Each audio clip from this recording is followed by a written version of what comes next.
Alors bonjour chers frères et sœurs de Nîmes. On est dans la joie d'être ici ce matin, malgré le départ à 7h, 7h30, le réveil à 6h. Mais tout va bien, on est content d'être là. Amen.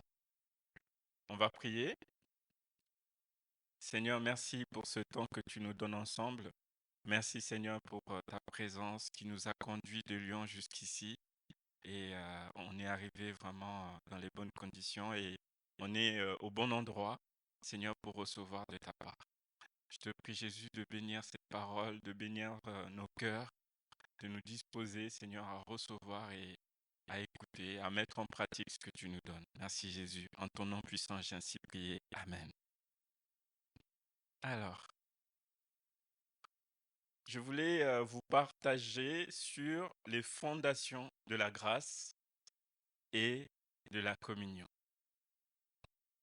Les fondations de la grâce et de la communion. Depuis un certain temps, j'étais conduit dans la réflexion. Qu'est-ce qui nous garde en Christ? Qu'est-ce qui fait que nous sommes ensemble? Nous avons la communion. On quitte nos maisons, on vient, on se réunit. On quitte d'autres villes comme nous ce matin et on vient trouver d'autres frères. Qu'est-ce qui fait qu'on va dans les conférences? Je réfléchissais là-dessus. Pourquoi restons-nous attachés à notre assemblée? Pourquoi on tient à cette assemblée? Vous savez, l'assemblée, ce n'est pas le lieu. L'assemblée, c'est vous, c'est les personnes. J'ai entendu tout à l'heure, il y aura réunion de prière chez Pasteur Jean. Il y avait un groupe de jeunes. Il y avait des temps. C'est ça l'assemblée. Pourquoi on est attaché à cela? On peut réfléchir quelques secondes. C'est important de penser à ça. Qu'est-ce qui nous tient ensemble en Christ? Qu'est-ce qui nous tient dans la communion, dans l'Église? Pour ma part, c'est l'amour de Dieu, c'est l'amour de Christ qui nous tient dans le corps, qui nous tient dans l'assemblée. C'est l'amour. Jean 3, verset 16. Dieu a tant aimé le monde qu'il a donné son Fils unique afin que quiconque croit en lui ne meure pas, mais qu'il ait la vie éternelle. C'est l'amour. L'amour de Dieu est la base de notre salut. L'amour de Dieu est donc la base de la grâce pour nous. Amen. C'est la base de la grâce. Si nous pouvons recevoir toute chose de la part de Dieu, c'est par amour. Et heureusement que c'est l'amour qui tient toute chose. Parce que si ce n'était pas l'amour, il y aurait une contrepartie. Il y aurait un prix à payer. Mais c'est l'amour de Dieu qui nous tient. Parce que par amour, Dieu a payé le prix pour nous. Par amour, Dieu a tout donné pour nous. Par amour, Dieu a sacrifié Jésus. Par amour, nous avons été rachetés par Dieu. Par amour, nous avons été pardonnés. Par amour, nous avons été adoptés du Père et nous sommes devenus ses enfants. Par amour, nous avons reçu la nouvelle nature, la nouvelle identité en Christ. Par amour, nos âmes sont sauvées de l'enfer. Par amour, nous sommes justifiés, nous sommes gardés par Dieu. L'amour de Dieu est le siège sur lequel nous sommes assis en Christ. L'amour de Dieu est le siège qui nous porte dans la foi chrétienne. Sans cet amour, nous serions perdus. Alors, on peut penser à l'assurance que nous avons en Christ. Romains 8, 39. Rien ne peut nous séparer de l'amour de Dieu manifesté en Jésus. Amen. Nous sommes assis sur un siège, sur un socle qui est solide. Qui d'entre nous ce matin en arrivant s'est posé la question, est-ce que je ne vais pas tomber lorsque je vais m'asseoir? Qui puisse lever la main. Qui a douté de son siège ce matin en s'asseyant? Personne. Personne. Et c'est vrai. Vous avez confiance que le responsable de l'Église, Monsieur Jean Cartier, a fait le nécessaire, n'est-ce pas? Pour que vous ayez un siège solide et que vous ne puissiez pas tomber. Les frères et sœurs ont fait ce qu'il fallait pour que vous soyez assis correctement, confortablement. Cela repose sur l'amour, l'amour qui vous porte, l'amour de prendre soin de vous. Et cela repose aussi sur la confiance que vous avez en lui, que vous avez dans les frères et sœurs. C'est ça. L'amour implique la confiance. Dans un sens, nous aimons, dans l'autre sens, nous avons confiance. Dieu nous a aimés et en retour, nous avons confiance en lui. Parce que par amour, il ne peut pas vouloir quelque chose qui va nous nuire. Il ne peut pas faire quelque chose qui sera en notre défaveur. On peut dire que c'est parce que vous avez confiance, que vous avez foi dans vos dirigeants, dans les frères et sœurs, dans les responsables de l'Assemblée et dans l'Assemblée tout entière. C'est très important d'en avoir conscience, d'avoir cette conscience que tout ce que nous vivons, nous le vivons par l'amour de Dieu. Et nous le vivons par l'amour de frères et sœurs. Amen. Et s'il y a cet amour qui est manifesté, qui est embrasé ici, dans ce lieu comme un feu, alors c'est un lieu de sécurité. C'est un lieu de confiance. On peut venir et on peut rencontrer Dieu. En fait, l'amour qui nous rassemble nous lie, tels des enfants, tels des frères, tels des sœurs. Nous sommes liés par l'amour de Dieu. Cet amour est la source de notre foi. C'est notre victoire en Christ, cet amour. Éphésiens 4, versets 15 et 16. Éphésiens chapitre 4, versets 15 et 16. Mais que, étant vrais dans l'amour, nous croissons en toutes choses jusqu'à lui, qui est le chef, le Christ, duquel tout le corps, bien ajusté et bien ajuste et lié ensemble par chaque jointure du fournissement, produit selon l'opération de chaque partie de sa mesure l'accroissement du corps pour l'édification de lui-même en amour. Amen. L'amour lie chaque partie du corps, chaque membre de ce corps. Nous sommes le corps de Christ. Certains d'entre nous, nous sommes le doigt, d'autres les yeux, d'autres la bouche, d'autres le pied. Nous sommes des membres de Christ et nous sommes attachés par cet amour. C'est l'amour de Dieu qui lie tous les croyants entre eux. Et c'est sur cet amour que l'Église est construite. Et à tous les niveaux. L'Église universelle, l'Église locale que nous sommes ce matin, et dans différents ministères de l'Église, et dans la vie de chaque croyant. Nous sommes portés par cet amour. Quelle est la nature de cet amour? On peut se poser la question.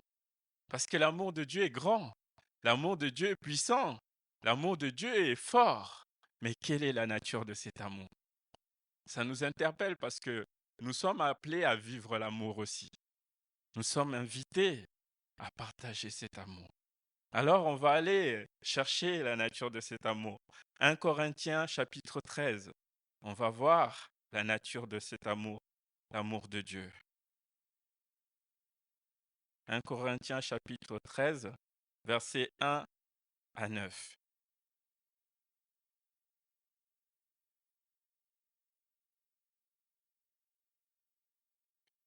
« 1 Corinthiens chapitre 13, versets 1 à 9. Quand je parlerai les langues des hommes et des anges, si je n'ai pas la charité, l'amour donc, je suis un airain qui résonne ou une cymbale qui retentit. Quand j'aurai les dons des prophéties, la science de tous les mystères, toute la connaissance, quand j'aurai même toute la foi jusqu'à transporter des montagnes, si je n'ai pas la charité, je ne suis rien. Et quand je distribuerai tous mes biens pour la nourriture des pauvres, quand je livrerai même mon corps pour être brûlé, Si je n'ai pas l'amour, cela ne me sert de rien. Et c'est là maintenant le cœur de l'amour de Dieu. L'amour est patient. La charité est pleine de bonté. La charité n'est point envieuse. La charité ne se vante point. Elle ne s'enfle point d'orgueil. Elle ne fait rien de malhonnête. Elle ne cherche point son intérêt. Elle ne s'irrite point. Elle ne soupçonne point le mal. Elle ne se réjouit point de l'injustice, mais elle se réjouit de la vérité. Elle excuse tout. Elle croit tout. Elle espère tout. Elle supporte tout. La charité ne périt jamais. Les prophètes prendront, les prophéties prendront fin. Les langues cesseront. La connaissance disparaîtra. Car nous connaissons en partie et nous prophétisons en partie. Amen. Ça, c'est la nature de l'amour de Dieu qui nous porte. Cet amour, c'est un amour qui ne faillit pas. C'est un amour qui va au-delà de notre connaissance, de nos pensées. Pour expérimenter cet amour, l'amour de Dieu, il faut vivre par l'esprit. Il faut vivre par l'esprit. Non pas la connaissance du bien et du mal, mais par l'esprit. Car il est impossible à l'homme de connaître l'amour de Dieu, de connaître cette nature d'amour dans la vie naturelle, dans la pensée naturelle. Il faut aller bien au-delà. 1 Corinthiens 1, versets 23 à 24. 1 Corinthiens chapitre 1, versets 23 à 24. Nous prêchons Christ crucifié, scandale pour les Juifs et folie pour les païens, mais puissance de Dieu et sagesse de Dieu pour ceux qui sont appelés tant juifs que grecs. L'amour de Dieu a produit la croix, a produit l'œuvre de la croix, a produit le sacrifice de Christ. On l'a lu tout à l'heure en Jean chapitre 3 verset 16. L'amour de Dieu a produit le sacrifice. Mais c'est la folie pour le monde. C'est la folie pour les gens de l'extérieur parce qu'ils n'ont pas l'Esprit de Dieu et ils ne comprennent pas les choses de l'Esprit. L'amour de Dieu a apporté une preuve que Dieu nous aime. Et cette preuve, elle est ici. Elle est là. La preuve que Dieu vous aime, elle est ici. Il y a une semaine, on a célébré la Pâque où Jésus s'est donné. Ça, c'est la preuve. La preuve que Dieu nous aime. On peut douter de tout, mais lorsqu'on regarde la croix, lorsqu'on se rappelle de la croix, on se rappelle que Dieu nous aime. On ne peut pas douter de son amour. 2 Corinthiens chapitre 2, verset 14. 2 Corinthiens 2, verset 14. Mais l'homme animal ne reçoit pas les choses de l'esprit des dieux, car elles sont une folie pour lui et il ne peut les connaître. Parce que c'est spirituellement qu'on en juge. Amen. La croix, c'est spirituellement qu'on juge. L'amour de Dieu, c'est spirituellement qu'on en juge. L'amour qui nous tient, qui nous lie les uns les autres, c'est spirituellement qu'on peut juger cet amour. L'amour qui nous lie aussi aux gens du monde, à ceux qui ne connaissent pas Christ, c'est spirituellement qu'on peut juger cet amour. Vivre par l'esprit signifie passer nos choix, nos décisions, nos pensées, nos émotions, nos sentiments dans le filtre de la parole de Dieu, de l'enseignement de Christ, de l'amour de Dieu donc. Passer aussi notre jugement, notre analyse de la vie dans le tamis de la croix. Amen. Là, à la croix, on va passer tout ce que nous avons, les uns pour les autres, on va le passer dans la parole de Dieu, dans le tamis de la croix, pour en garder que le meilleur, ce qui accroche à l'amour de Dieu, ce qui reste dans l'amour de Dieu. Tout le reste, cela doit disparaître. La vie de l'Église locale, l'intégration du croyant dans l'Église locale, les relations, les interactions fraternelles, le fonctionnement de l'Assemblée, cela sera encore meilleur si nous passons tout dans le tamis de la parole de Dieu. Si nous passons tout au travers de la croix pour garder qui est le meilleur, ce qui accroche à l'amour de Dieu. Et c'est ça qui va nous bénir. 2 Corinthiens chapitre 5, versets 14 à 16. 2 Corinthiens chapitre 5, versets 14 à 16. Car l'amour de Christ nous presse, parce que nous estimons que si un seul est mort pour nous, pour tous, tous donc sont morts, et qu'il est mort pour tous, afin que ceux qui vivent ne vivent plus pour eux-mêmes, mais pour celui qui est mort et ressuscité pour eux. Ainsi, dès maintenant, nous ne connaissons personne selon la chair. Si nous avons connu Christ selon la chair, maintenant, nous ne le connaissons plus de cette manière. Autour de nous, les frères et sœurs que nous avons autour de nous, comment le connaissons-nous? Comment vivons-nous pour cela? Comment vivons-nous dans notre assemblée? Vivons-nous pour recevoir des émotions? Vivons-nous pour vivre ce qui nous convient, ce qui nous plaît? Recherchons-nous ce qui nous bénéficie à nous? Ou cherchons-nous ce qui bénéficie à Christ? Si un seul est mort, tous sont morts pour lui qui s'est sacrifié. Jésus est mort pour nous. Il s'est sacrifié pour nous. Nous ne devons pas regarder nos frères et sœurs selon leur chair, selon leur faiblesse, selon leurs défauts, mais nous devons passer notre regard au travers de la croix de Christ, au travers de l'amour de Dieu, au travers de la parole de Dieu. Et là restera uniquement ce qui accroche à l'amour de Dieu, ce qui reste à l'amour de Dieu. Vous savez, l'amour de Dieu, c'est comme un aimant. Si vous passez les bonnes choses au travers de cet amour, ça accroche à l'amour de Dieu. Mais si vous passez les mauvaises choses, cela va partir. Amen. Et c'est cela. Nous passons notre vie au travers de l'amour de Dieu. C'est ça qui nous bénit. C'est ça qui nous fait du bien. Le croyant ne pourra demeurer attaché à son église locale malgré les remous, malgré les tempêtes, malgré la houle, les situations, les complications, que ne- s'il n'est poussé, il n'est conduit, animé, nourri, chargé par l'amour de Dieu. Vous ne resterez dans cette assemblée que si vous êtes accroché par l'amour de Dieu. Parce qu'en fait, si nous ne sommes pas accrochés par l'amour de Dieu, il y aura quelque chose qui va nous attirer. Il y aura une pensée qui va germer. On va revoir, hein, l'autre, il a un défaut. L'autre, il dit toujours ça. L'autre, il fait toujours comme ça. Donc, on va rentrer dans le jugement. On va rentrer dans la compétition. On va rentrer dans la condamnation. On va rentrer dans la culpabilité, la culpabilisation. Amen. On ne pourra rester dans cette assemblée que si on est nourri, attaché par l'amour de Dieu. Et Dieu est fidèle. Dieu est fidèle pour nous bénir. Dieu est fidèle pour prendre soin de son assemblée.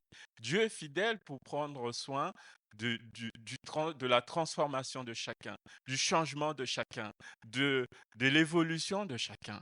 Parce que parfois on se dit, mais celui-là, il est toujours charnel. Celui-là, il pense toujours de cette manière. Celui-là, il dit toujours ceci, il fait toujours cela. Mais c'est Dieu qui change les gens. C'est la parole de Christ qui transforme les gens. Et c'est la croix. Ça veut dire que tous ensemble, on doit aller à la croix. Tous ensemble, on doit passer notre vie à la croix. C'est Jacques qui dit, euh, euh, ne soyons pas des personnes qui écoutent et qui oublient. C'est comme quelqu'un qui a regardé le miroir, qui a vu des défauts, des choses sur son visage, et lorsqu'il s'en va, il oublie tout. C'est comme ça lorsqu'on écoute et qu'on n'applique pas la parole de Dieu. Par contre, si on regarde la croix et que la croix me parle, que la croix me regarde, que Christ me rappelle et que je me rappelle cet amour qui a été manifesté pour moi, alors je vais avoir envie de changer. Je vais avoir envie d'appliquer la parole de Christ. Je vais avoir envie de vivre la parole de Christ. Et ici, ici, là, avec les frères et sœurs, c'est le lieu où je peux vivre ces choses, pas ailleurs.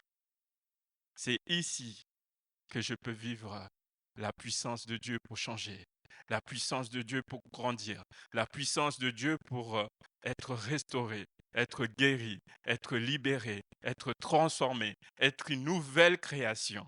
Parce que dans le passage de 2 Corinthiens qu'on a lu, 2 Corinthiens chapitre 5, la suite, verset 17, si une personne est en Christ, il est devenu une nouvelle création.